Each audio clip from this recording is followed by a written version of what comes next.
here we got Thomas's July 2015 running eval. We're going to take a look at him running here full speed, followed by half speed or 50% speed.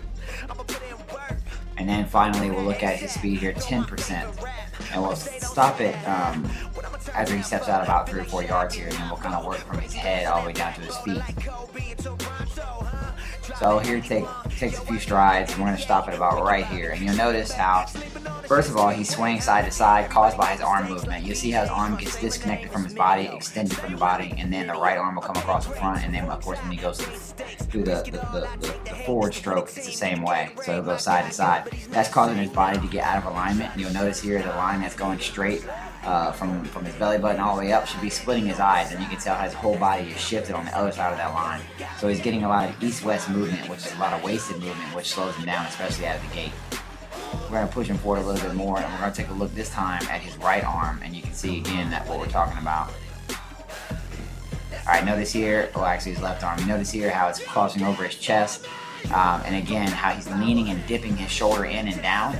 That's going to again cause balance issues, it's going to cause speed issues. It's just really kind of a slow movement that he's making here. So what we need to do is get the arms to go north to south with the arms staying connected to the body, the elbows driving straight back, and then the hands going all the way up to the eyes. That's the first thing that we want to try to correct with him. And it'll be relatively easy. The upper body is always easier to fix than the lower body. Pushing him forward a little bit more. One of his other big problems is his flexibility. He doesn't have a lot of flexibility at all, and that's causing him to have a short, shallow stride. So one of the things is that he's not able to pick his knee up and really get his legs and get his stride out. So he's taking short, choppy steps, which is slowing his speed down a lot. So we need to work on his flexibility inside of his training program. That'll help with the striking of the ball. It's going to help with his agility, and it's definitely going to help with his speed. So that's one thing we want to make a note of and continue to work with him on when he starts his program. We're going to push him forward a little bit more, and this time we're going to take a look at how he's striking the ground. If you notice here how he's striking on the heel of his foot, that's basically like putting the brakes on. What we want to do is have him flip it over, strike on the ball of his foot, and then drive the turf straight back with a good strong kick. So if we can get all these things, his alignment, his arms in the right place, get his knee drive up, have him strike the ground in the right spot, everything is going to be a lot smoother, it's going to be a lot quicker, and he's going to accelerate a whole lot faster. So these are the things that we want to take a look at as we work with him. I'm actually attached a few videos here of some world-class sprinters so you can notice the form I'm talking about. And again, you'll notice again how relaxed his upper body is. You'll notice again the form. Arms are staying connected to the body. Hands are going straight up towards his eyes. Knees perpendicular, going straight up. And that's the way it should look. Again, you'll notice here, knees going all the way up almost 90 degrees.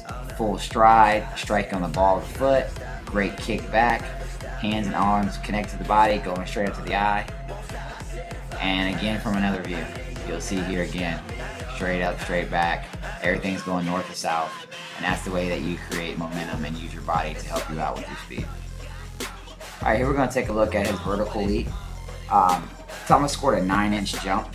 Now this is really important. His vertical and his standing broad jump are two things we really want to focus on, because if you have an athlete that can jump high, you have an athlete that can jump far, they're considered explosive athletes, and those are the athletes that have the speed.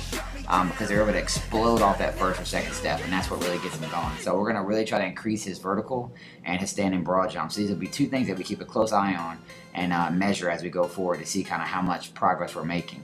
Here he scores a 4-foot jump on his standing broad jump. He should be probably at his age, he needs to be almost 6 feet, maybe mid-5s at least. So we definitely got some work cut out for us on these particular girls. And then again, his lateral speed. You know, in soccer, it's not all about just going straight forward. A lot of times you have to move laterally, and just, you know, having that speed helps tremendously. So his form needs to be corrected. He's got real bad form here, the way he's turning his hips out and all that. But we can help him with all that and help him increase his speed. Alright, here we're going to take a look at his scores. And you'll notice here his strength is not bad. 20 push-ups, 40 sit-ups. His core strength needs to be stronger, and one of the main problems that we had on him is his balance was off, so we need to work on that. We already talked about his vertical and his lateral. If you look at his 10, 20, and 40-yard times, these are times we really want to look at, especially that 10-yard time. Want to get that down into the low 2s, high 1s would be great, and again, to work on that flexibility. So this gives us a really good look at where he's at now, and we'll be able to come back and compare to see how we're progressing as we go forward.